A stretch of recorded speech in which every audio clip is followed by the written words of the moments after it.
Assalamualaikum warahmatullahi wabarakatuh.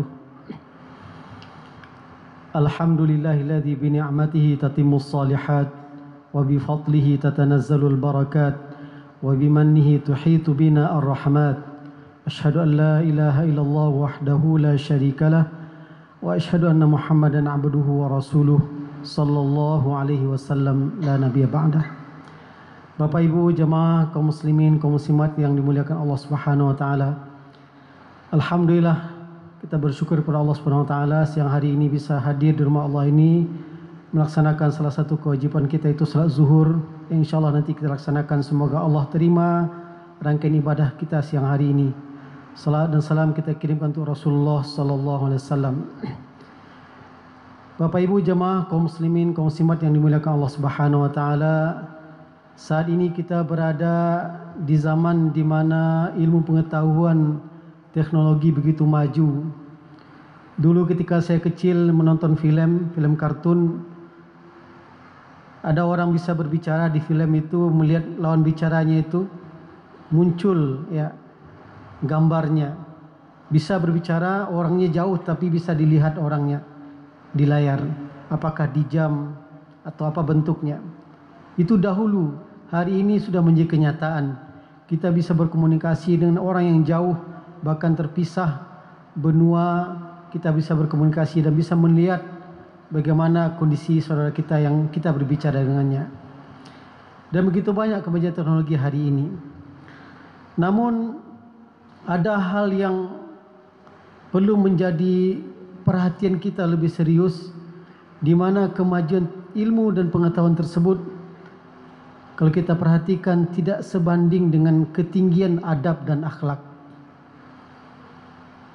Kemarin saya mendapatkan video, entah di mana kejadiannya, entah kapan waktunya, cuman di video itu ada seorang guru dikeroyok oleh 3 orang siswanya di dalam kelas.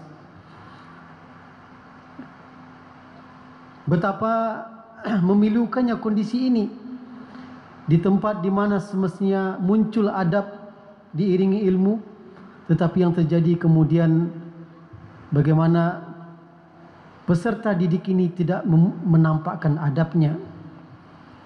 Kalau di luar begitu banyak kita lihat, kalau kita berkendara misalnya, di depan kita ada mobil yang begitu bagus, mobil yang mungkin harganya ratusan juta, lalu tiba-tiba keluar dari jendelanya sampah. Apakah plastik atau sisa makanan. Dan saya yakin orang seperti ini karena kayanya mungkin pendidikannya cukup tinggi, tetapi tidak menunjukkan akhlak yang mulia, tidak menunjukkan adab, tidak sebanding antara karunia Allah berupa harta atau mungkin pendidikan yang tinggi dengan adab yang dimiliki. Dan ini menjadi PR bagi kita, karena kalau semakin jauh jarak antara ilmu dan adab, maka akan muncul orang-orang secara ilmu sangat tinggi tetapi jauh dari adab, tidak peduli dengan manusia atau hilang rasa kemanusiaannya. Sahabat Ali bin Abi Thalib ketika menjelaskan firman Allah, ya ayyuhalladzina amanu qu anfusakum wa ahlikum nara. Wahai orang-orang yang beriman, jagalah, peliharalah dirimu dan juga keluargamu dari api neraka. Beliau menjelaskan makna dari ayat ini, bagaimana terbebas, terjauh dari api neraka. Kata beliau, addibuhum wa'allimuhum. Ajarkan dia adab dan ajarkan dia ilmu. Karena itu cara dan kunci agar selamat dari siksa Allah Subhanahu wa taala.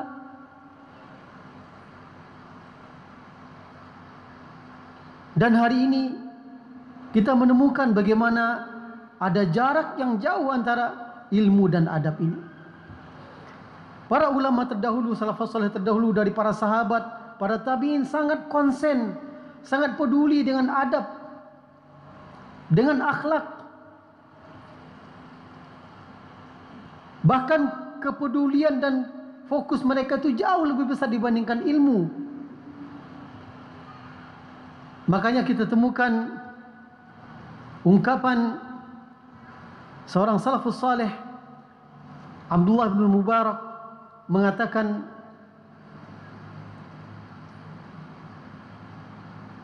bahwasanya beliau kuntu talabtul adaba 30 sanatan wa talabtul ilma 20 sanah. Kata beliau, aku dahulu menuntut, mencari, mempelajari adab itu selama 30 tahun, sedangkan mencari ilmu itu 20 tahun. Artinya apa? Bagaimana beliau memberikan porsi yang besar kepada adab dibandingkan ilmu. Karena ketika ilmu yang tinggi tidak dibingkai dengan adab, maka muncullah manusia-manusia yang tidak beradab. Kita membaca berita, ada seorang dosen di perguruan tinggi, artinya secara akademis atau ilmu sangat terpandang tinggi, mengajar mahasiswa, tetapi perilakunya apa? Membuat uang palsu. Akan muncul orang yang tidak beradab sekalipun secara ilmu wawasan sangat tinggi. Maka oleh sebab itu juga ada ungkapan yang menarik dari Abdullah bin Mubarak. Beliau mengatakan, al-adabu yasturu qalilal ilmi, wal ilmu la yasturu qalilal adab. Kata beliau, adab, akhlak, moral itu bisa menutupi kekurangan ilmu kita. Mungkin ada di antara kita yang tidak tinggi pendidikannya, tidak luas wawasannya, tidak diundang mengisi acara ini, seminar ini, tidak. Sedikit sekali. Mungkin dia seorang petani, pedagang, pekerja, sedikit ilmunya. Tetapi ilmu yang sedikit ni, kata Abdullah bin Mubarak, bisa tertutup dengan adab kalau dia punya adab. Namun sebaliknya, wal ilmu la yasturu qalilal al-ilm.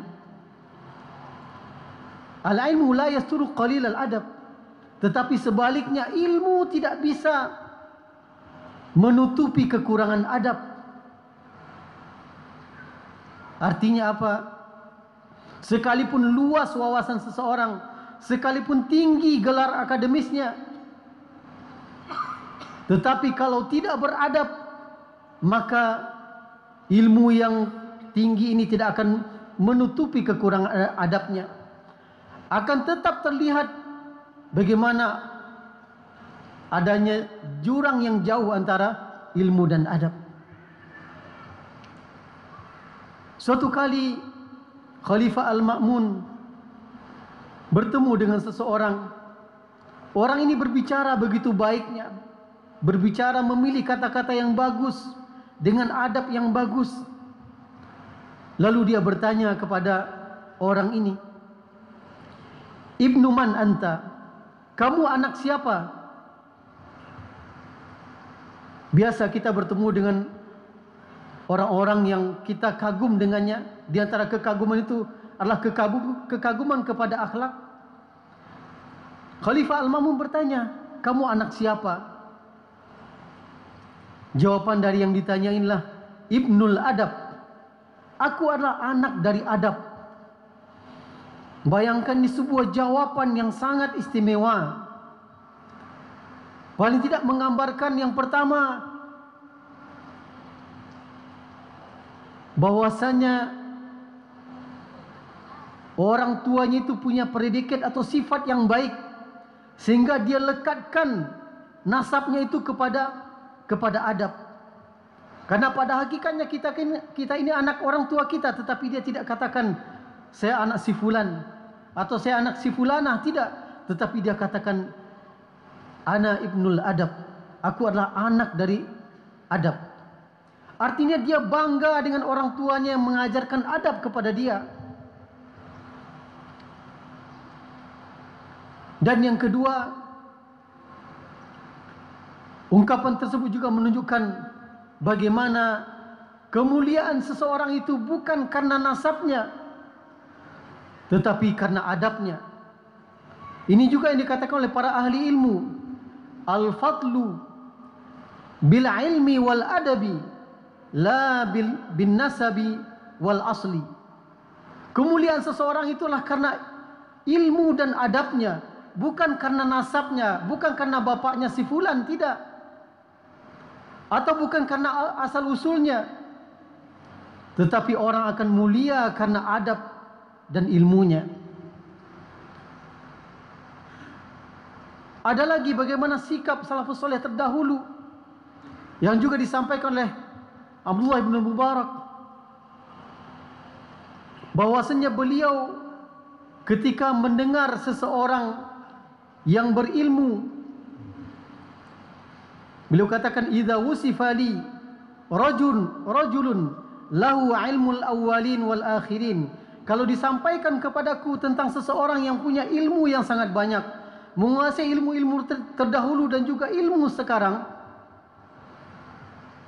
lalu aku tidak bisa bertemu dengan orang tersebut, beliau katakan, la ata'assaf, aku tidak terlalu merasa sedih tidak bertemu dengan orang seperti itu. Tetapi kalau wusifa li rajulun, kalau seandainya disampaikan kepadaku seorang yang memiliki adab, lahu adab, maka aku akan sangat menyesal kalau seandainya aku tidak bisa bertemu dengan orang tersebut. Ini sikap salafus soleh, orang terdahulu, memandang bagaimana mulianya adab. Nah, hari ini kita hidup di zaman yang begitu maju teknologi dan ilmu pengetahuan, maka perhatian kita kepada adab harus lebih. Karena kalau tidak, maka orang tua akan diabaikan oleh anaknya, maka guru akan diabaikan oleh murid-muridnya. Kalau guru dan orang tua fokusnya hanya kepada wawasan dan ilmu yang berasal dari akal saja, maka hari ini anak-anak bisa mendapatkan informasi dan wawasan dari HP, mudah sekali dia mendapatkan. Kalau orang tua hanya fokus kepada fisiknya, yang penting dia berikan nafkah, anaknya makan dan minum, dibelikan pakaian, kemudian tidak memperhatikan adab, maka akan lahirlah generasi-generasi yang seperti kita katakan di awal tadi, yang tidak peduli dengan, jangankan dengan lingkungannya, jangankan dengan masyarakatnya, bahkan dengan dirinya sendiri pun juga tidak peduli. Ketika tidak ada lagi kepedulian, maka tidak ada adab. Dan kewajiban kita menyambung dan melanjutkan risalah Rasulullah SAW. Dalam hadis dikatakan, innama bu'aithu liutammima makarimal akhlak. Sungguhnya aku diutus oleh Allah Subhanahu wa taala untuk menyempurnakan akhlak manusia, adab manusia. Ini yang juga harus menjadi konsen kita, kepedulian kita. Selain sebagai orang tua, kita memastikan memenuhi nafkah anak-anak kita, kebutuhan anak-anak kita, memastikan mereka belajar. Sebagai guru juga demikian. Namun yang tidak kalah penting adalah memastikan mereka adalah manusia-manusia yang beradab, manusia-manusia yang berakhlak. Baik adab kepada diri mereka sendiri, adab kepada keluarga, orang tua, adab kepada manusia yang lain, dan juga adab kepada lingkungan ini. Karena tidak sedikit bencana alam datang disebabkan perilaku kita, disebabkan adab kita kepada lingkungan dan alam ini tidak baik. Inilah beberapa pesan yang bisa disampaikan dalam tausiah siang hari ini. Semoga kita memberikan porsi yang cukup kepada adab ini untuk diri kita, untuk keluarga kita, dan untuk masyarakat kita, yang insyaAllah akan mendatangkan keberkahan baik ketika kita dunia, apalagi nanti insyaAllah dengan adab, dengan moral, dengan perilaku, insyaAllah menjadi pengantar kita masuk dalam surga Allah. Amin ya rabbal alamin. Aqul qawli hadha wa astaghfirullah li wa lakum. Wassalamualaikum warahmatullahi wabarakatuh. Allahu akbar, Allahu akbar. Asyhadu an la ilaha illallah. Asyhadu anna Muhammadar Rasulullah. Hayya 'alas salati, hayya 'alal falah. Qad qamatis salatu, qad قد قامت الصلاة الله أكبر الله أكبر لا